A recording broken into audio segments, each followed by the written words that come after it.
This is Talking My Walking. I am Rodrigo Ribeiro, and today I'm going to explore the topic of framing. Thinking is framing. We cannot avoid it. That's how we can compose the reasoning process is by framing the issue, the object, whatever we want to talk about or to think about. We frame it. We can do it consciously, subconsciously, intentionally, or unintentionally, but that's how it works. Why do I want to talk about this? I want to talk about this because framing is used intentionally in propaganda and in in perception management to manufacture consent, and so therefore framing is used as a tool to deceive people, to for power and control and all the rest. So therefore framing is also used to transform us in useful idiots, cannon fodder and other, just to take away our agency and be dependent on others. Sorry, to tell us how to live, what to do with our lives, how to think, what to buy in order to be happy, and all the rest that everybody knows. But framing is also used by many people that are in that write, especially scientific books, essays, and all the rest, or papers, scientific papers, or people that try to be as intellectually honest as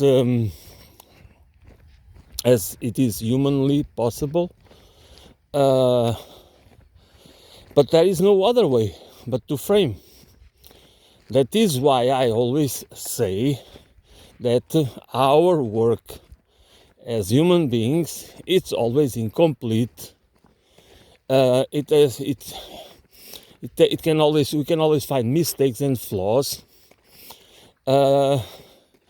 because we are not able to think about all the details, all the variables, all the all the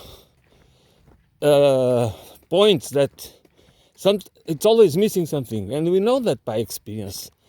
That we only later find, oh, okay, I forgot about this, because it's normal. It's even in a book that you write, you cannot talk about all the facets, because then you would never be able to finish that book. As an example, a book is a book. It has it's something that is in whatever form it is. It is there like that, but the understanding of anything is a process. The understanding of society, the understanding of a particular phenomena, the attempt to understand how systems work and how they interact and they are interdependent as in an holistic process. It is a process. It is a moving target. It's not something that we can understand and that's it. No, because there is always something new that you need, that are out of our experience, out of our interaction with others.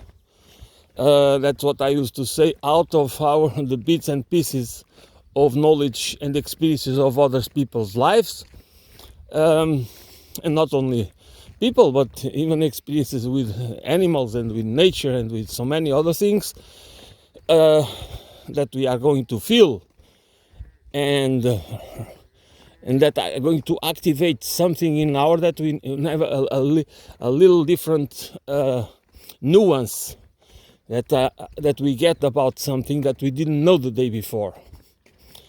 So that's why knowledge is a process. Whatever we could say, that it's never a finish. We can say that there are certain laws that we can take for granted, laws of physics, laws that regulate the biological processes. That is maybe definite. I don't know if I can use this word, but at least they seem more. But the rest, the comprehension of life, of all these complex systems, where there are a lot of variables and processes and so many things interacting and being in a relation and being interdependent and being influencing the whole process.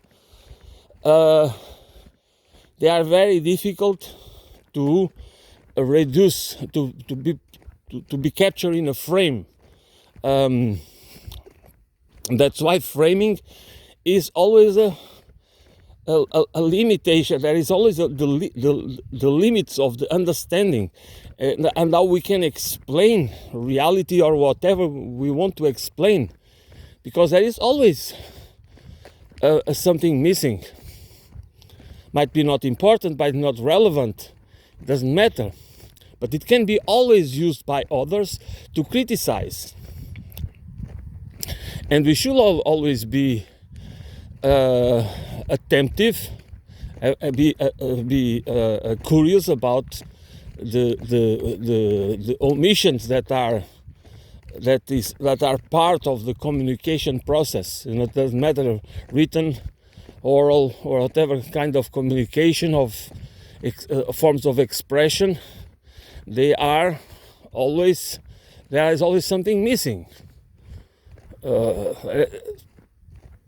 And the thing is that I used to say that if I would only read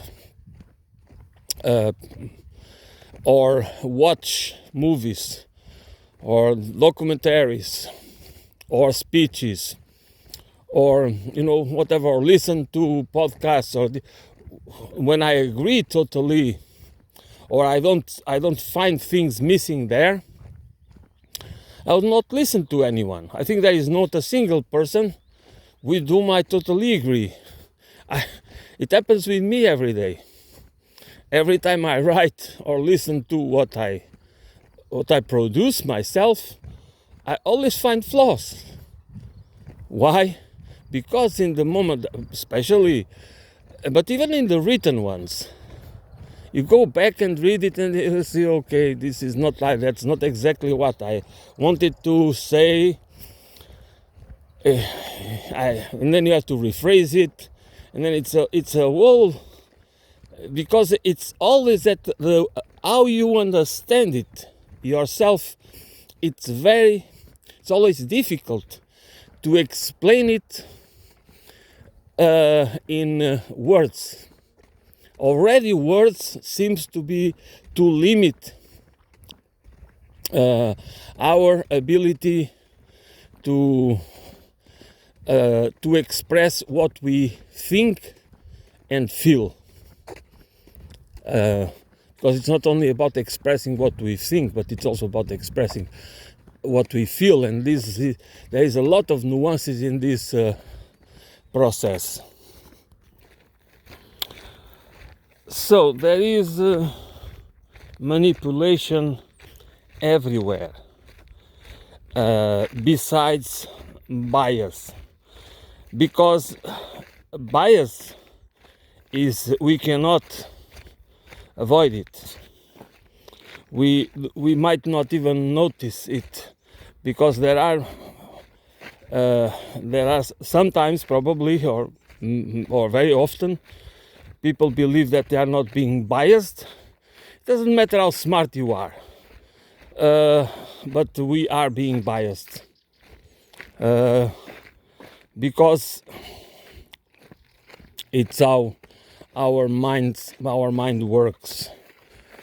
But that's one thing, and that's why we need to understand and not confuse bias with intentional manipulation, to the fabrication of facts, okay, and because we are at the level of sophistication.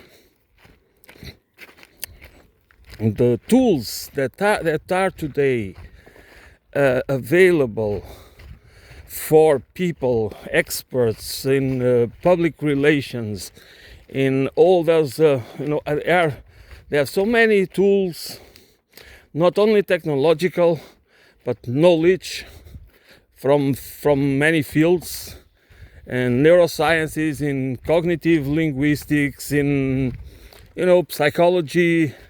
So in many fields, that that knowledge is easily put to the use to manipulate perception, to manufacture consent. Is everywhere.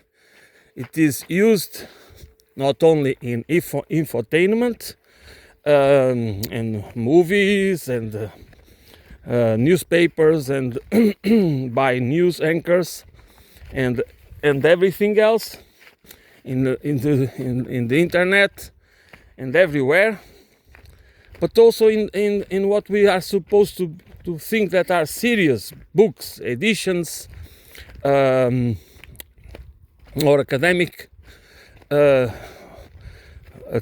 works and scientific papers, and all of that. That is true, and that we need to understand that this is not because this is especially because of interests.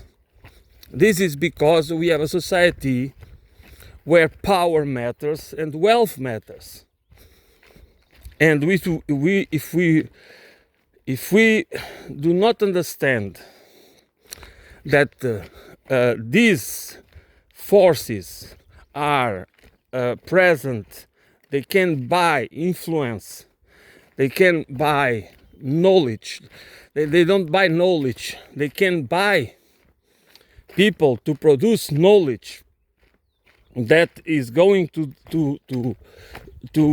promote a certain vision of society, of the economy, of how the human nature and everything else, to conform with the interests of a certain class or certain groups in society.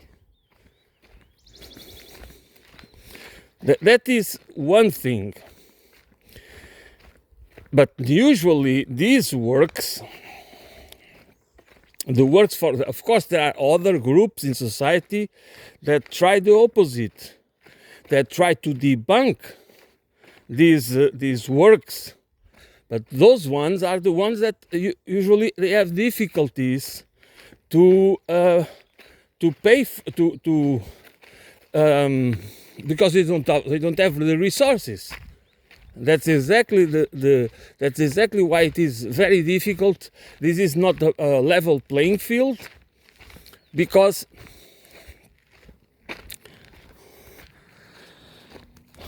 this is not a level playing field because the money, the resources, they are they are very asymmetrical. It is not easy for honest people to be accepted in a world where manipulation and corruption is the key, are the master keys for success. That's how it works. So there are many works that deserve our attention, but people are weaponized. But since knowledge can be weaponized, and people can be demonized, and there are extremes or fabricated extremes that people are only looking. Many people are only looking for the flaws, and that's one of the points of what I'm trying to talk about. Is exactly that. If we read a book or there is a work of a scientist or a historian or whoever it is that writes a book about climate change and tries to connect climate change, the denialism of climate change, with the certain powers in society that for them are convenient, that society at large and politics do not promote a certain vision of the economy and society. Therefore, the subject is not exactly climate change. That's the problem. Because if the author is trying to explain the connection, and it might be biased, and it might be not totally correct, let's assume it, about the notion of climate change or the origins of climate change, or even if climate change is real or not. Okay, let's assume it. But the idea is that to put people reflecting about the other issue, the other side of the coin, which is how our societies are organized, how the economy is organized, what is our beliefs about the economic system, what do we believe about human civilization, and that's when there is the intentional vilification of the character of the person is going to be it's going to be called names, even if the person is biased, okay, because there is always the bias, but nevertheless the person, the writer, or for example about talking about the book, is trying to be as honest, as intellectually honest as humanly possible. That is not selling her soul or his soul to the devil, while the other ones that are intentionally, they sometimes are, or they are victims of, they have been instrumentalized with wrong views, because it's exactly the point that it is much easier to fabricate a narrative, to weaponize people, to instrumentalize people, to manipulate people's perception and emotions in order to make them, to use them as a weapon against the ones that try to be honest, even if they are flawed, okay? Because again, there is no such thing as a perfect narrative, as a narrative without flaws, as the full understanding of something. So that's why it is a process, and that's why when we make criticisms, those criticisms should be in the constructive way, in order to help the conversation around the subject that should be important for all of us, instead of a fight. Because what matters to me, for example, in law, if there is a crime, and the crime was committed by one person, and the other person was a homicide or something, in my opinion, it is important to know the truth. I do not want that the best lawyer can turn it around. Then it's not the best lawyer, it's the crooked person, it's a crooked professional, because in the name of money, again, is going to eventually help to set free criminal and making the victim and blaming the victim or something.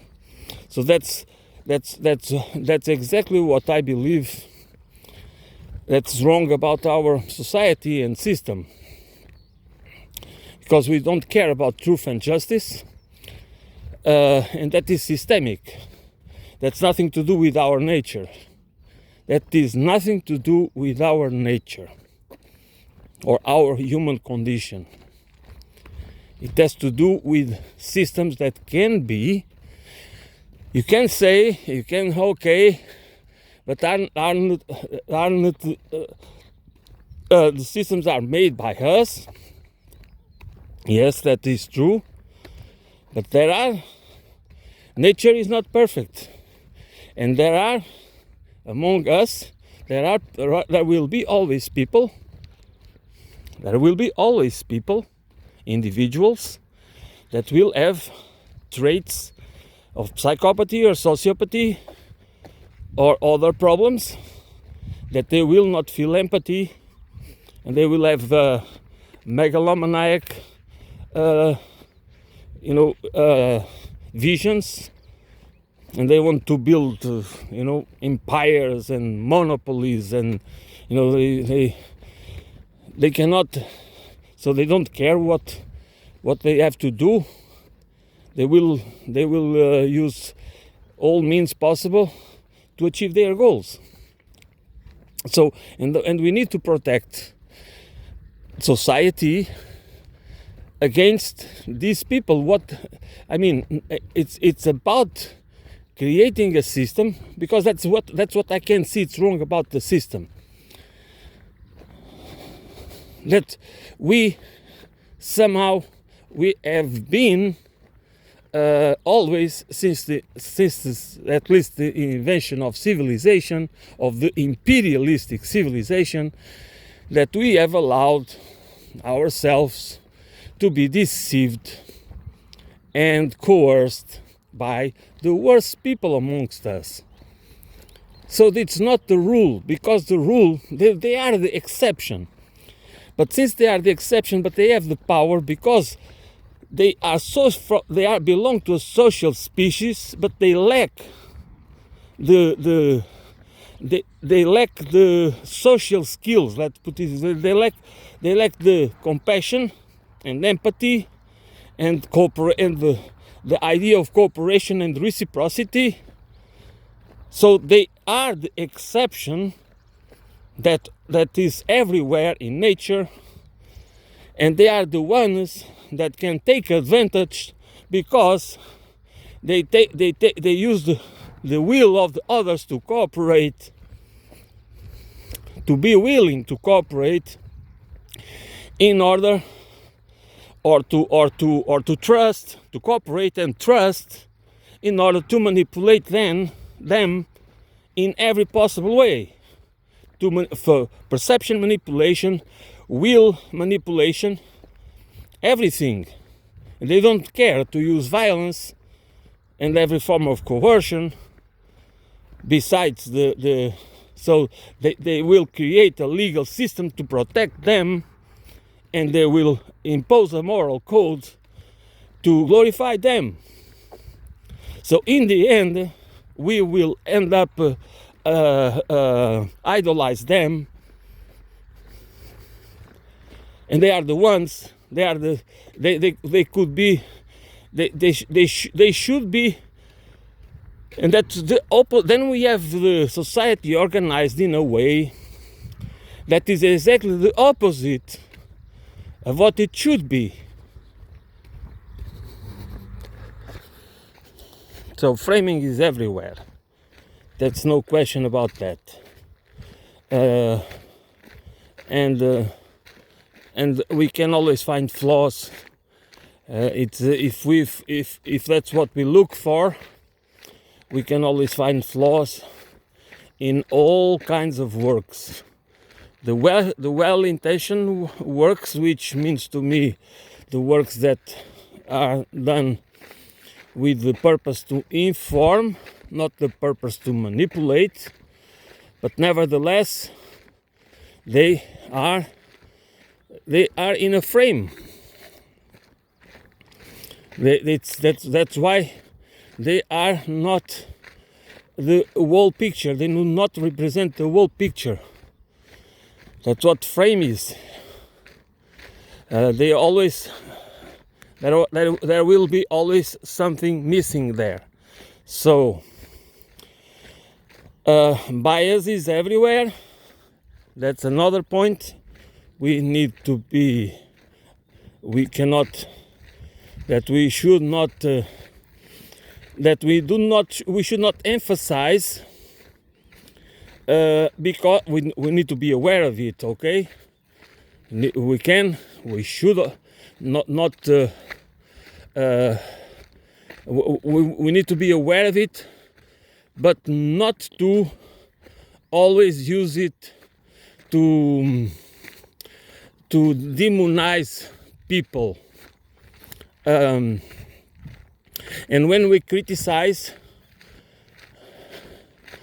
we should always try to do it in a way that it is informative, that what we want in the end is people to understand, because it's the same we want for us.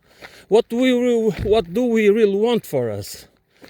Don't we want to have clear ideas about how things work? That's the point. Many people, I think, they just they follow very easily into what makes sense emotionally or in a kind of intuitive way, and intuition is not always right. Just because we identify ourselves with something doesn't mean that is true or correct. So that's why, in my opinion, we need to be open, because again, knowledge, the acquisition of knowledge is a process, and the process means that is dynamic.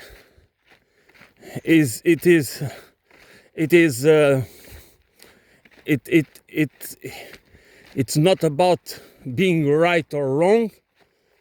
It's about pursuing truth and justice, in my opinion, again. because that's what and again, I want to emphasize that truth and justice is relational. It's in relation to something. It's not that it's not about an idea, an abstract idea of truth and justice, an absolute abstract idea of truth and justice. No, it's about some relation. That is very important to understand. And so therefore, scientific knowledge is important, but technoscientism, scientism and technoscientism is again, it's a religion. It's not anymore about facts, not anymore about truth. It's about the dogma. It's about assuming a dogmatic view of a certain form of knowledge. That's not, and the idea of dogma, it's the idea of certainty, which means that we should see it as the truth, the whole truth and nothing else but the truth, which is not like that. In reality, the truth needs to be proved by facts.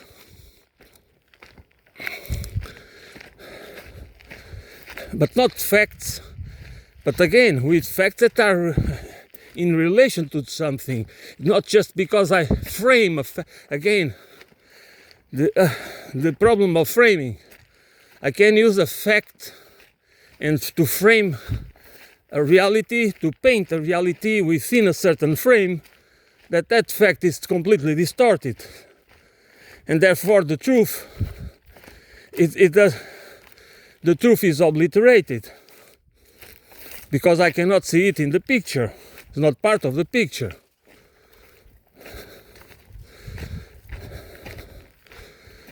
And that's why we need to be skeptic, but skeptic not about what's behind. It's almost always about what is behind. Cui bono. What are the interests behind certain works? Academic works, scientific works. It doesn't matter. Media, movies. That's what we need. Because if you sit and relax to watch a movie and you do not care about framing, how that movie can be used to frame reality or to give you some ideas about realities of parts of the reality, that is to influence your opinion, to manipulate your perception. You do not, so you are not protecting yourself against it, so you are going to be influenced even without noticing that you are being influenced. And that is the main point of communication and culture. Science, communication, culture, media, anything is not, technology is not neutral. It's not only, there is an ideological and there is a practical, there is ideological and there is practical influence that is intentionally or unintentionally present there, that will go to have a mark on us, that will has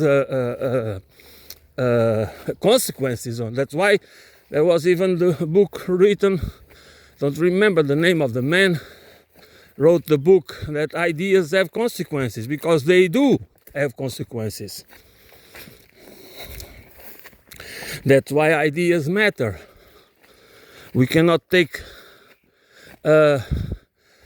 nothing can be taken by its face value. We need to be skeptical, not be pathologically skeptical, but we need, in order to trust, we need to be skeptical.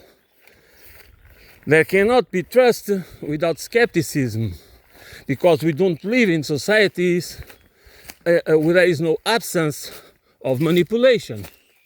That's why we cannot trust easily without doing our diligence, without doing our homework. Because if we really care about understanding things the way they are, not the way that some want us to perceive them, we need to be skeptical. We need to train our critical thinking to understand again the logical fallacies, how they are used unintentionally and intentionally to manipulate us, to transform us into disposable pawns, useful idiots, and cannon fodder. And then, and that's why it is very important to pay attention to framing. But not, again, not only to demonize people, or to demonize or despise people that write things or whatever work they do that do not fit our ideology. We also need to be to understand that our ideology, whatever we believe, it was produced by other people, okay? And we cannot think that the ones that sell us ideas, they are the good ones and the other ones are the bad ones. This again, this is not how the reality works. Because if they appeal, if I use it is very easy. That's why it's very easy to weaponize people. It is very easy to do some research and find out what are the real grievances of the people in general, or a certain part of the public. For example, let's imagine that among the people that regularly do not vote because they are unhappy with the system and the politicians, and you think, okay, how can we make them vote?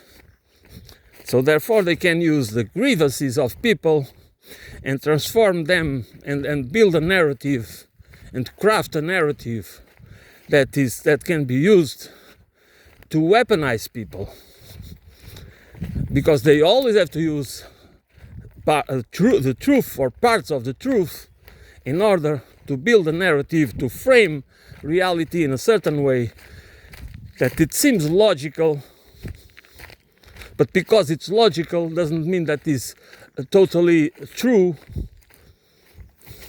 because again, we are human beings are logical. It's not about reason. No, we do not. We are in We are most of all logical beings. Our mind thinks logically, which means that A plus B is going to be C. Okay? But if we do not have, because in order to, it's a problem of trust. If I trust B is correct, and B is correct, therefore I accept the result. Why did I trust?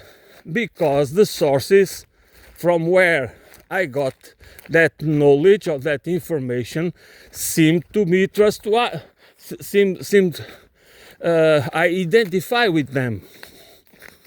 They are telling me something that I feel. They are telling me about my grievances. What are my grievances? They care about my grievances, and they are they are capturing myself by capturing me emotionally and giving me logical answers to it. Which means that they identify a cause, can be an enemy, you know, and they will say, oh, you see, the problem is that those groups that, like for example the immigrants or the LGBTQ, and by the same token I can say that it's also the problem is the people, the pro-life people, or is the people that are more conservative. They have more a conservative view of society. It's nothing about that. People can have conservative values or progressive values, have more a tendency to be for more progressive values or for more conservative values, and that's nothing to do with the problems, the deep problems of society, the roots where the problems come from, where the major problems, the systemic problems come from.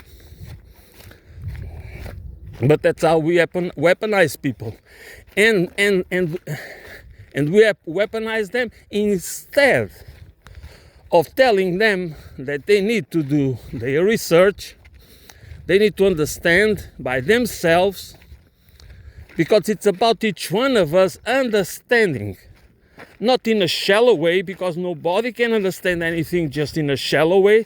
That's another problem. Those who believe that they can only pick up the lines, the titles, and okay, I got it, I know it. That is again, this is how just they mislead them. They are allowing themselves to be misled and manipulated without while thinking they know everything, but actually they are not understanding anything, because they do not understand where the root of the problems come from, because those are the ones that usually are hidden, omitted, left aside.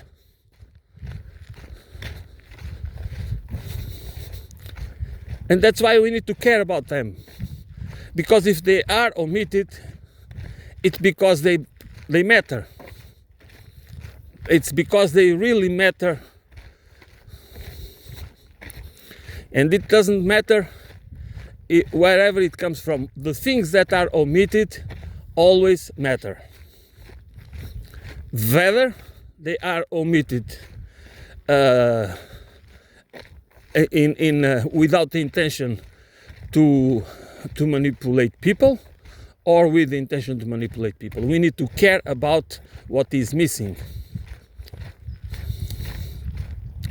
Because sometimes that's the same thing as in a food recipe, that if there is something missing, that may be exactly why the food is not good.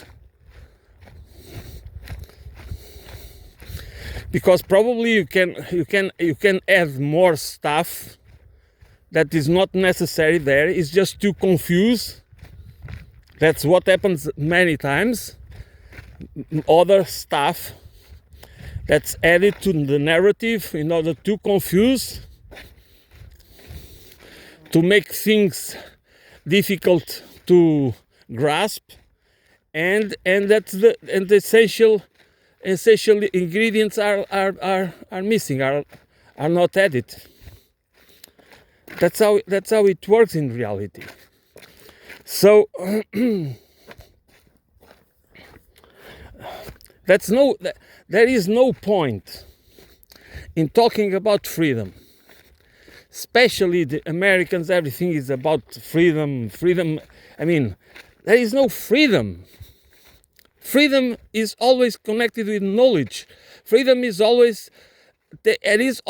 connected with truth and justice. And the knowledge that is necessary to understand it. And the intellectual honesty, okay?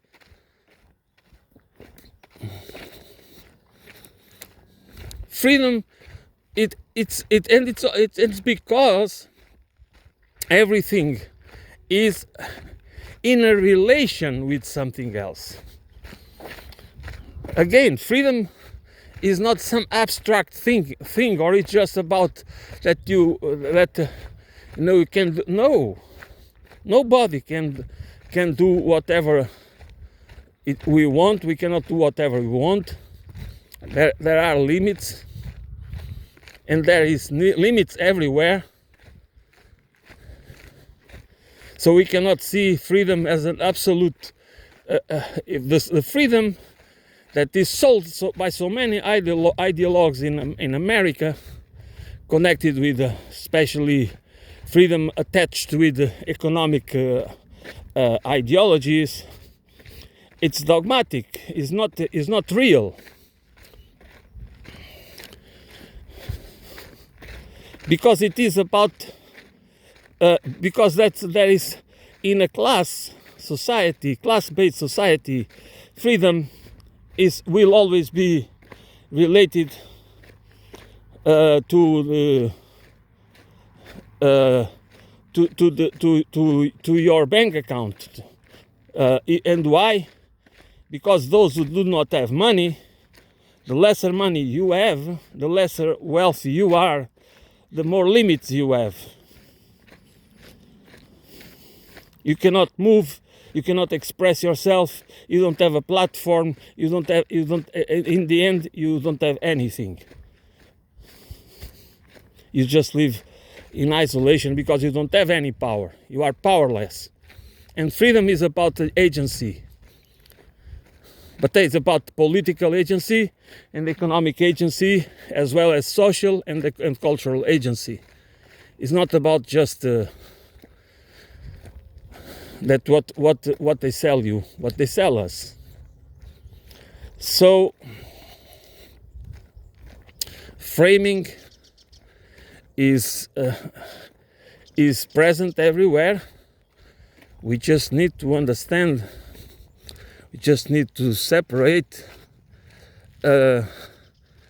from which is intentionally that is used intentionally to manipulate us, and framing that actually is used is there.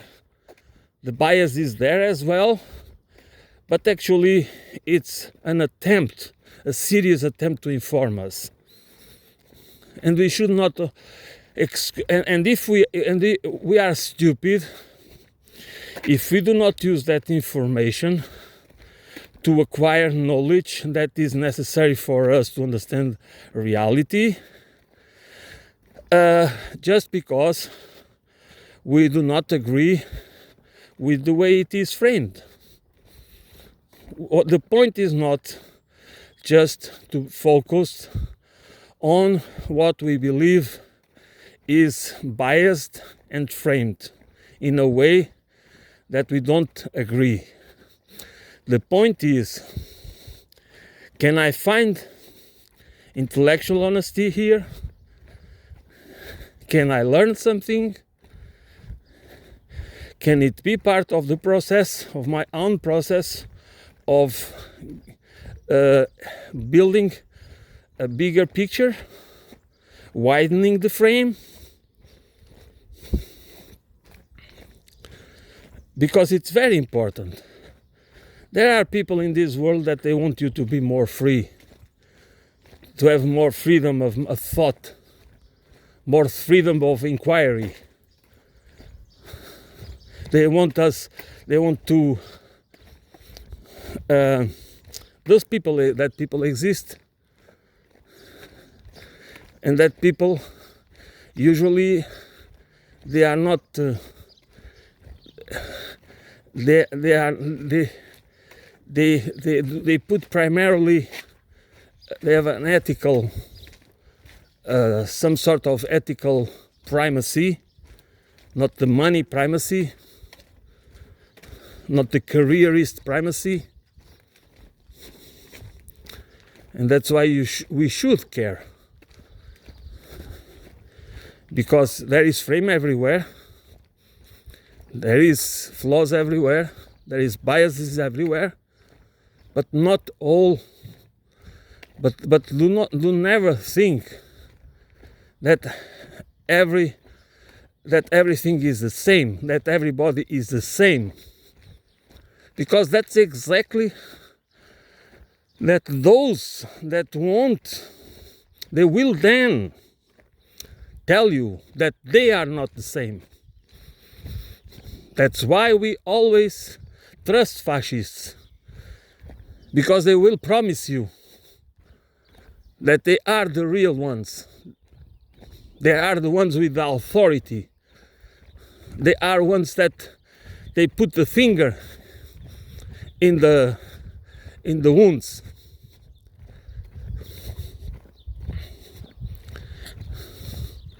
And because people are fed up with liberal ideology that doesn't deliver anything but misery, that people are willing to fall for fascists and far-right extremism that do not want to deliver what you think they are going to deliver, because they believe in a society, an equal society, and inequality is the base of injustice. There cannot be justice if human beings are not treated equal, because then you are inferior.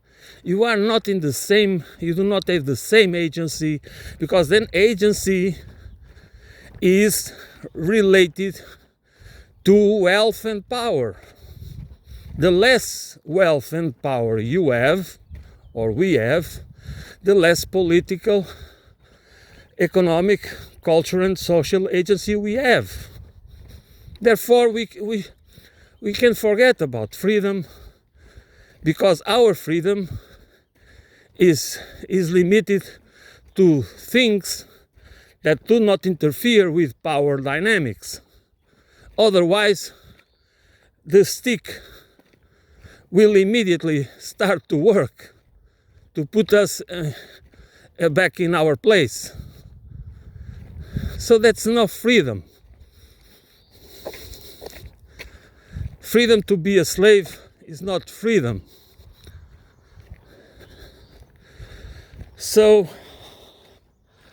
I just hope that we can be smarter than that,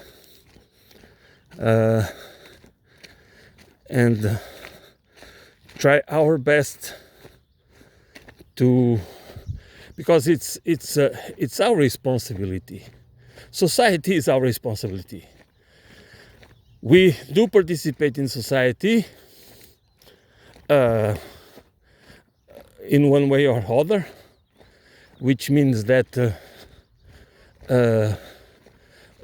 we have a passive agency, which means that we are empowering one way or another the people, or we allow them to reinforce their powers to become richer and richer, and have more control with our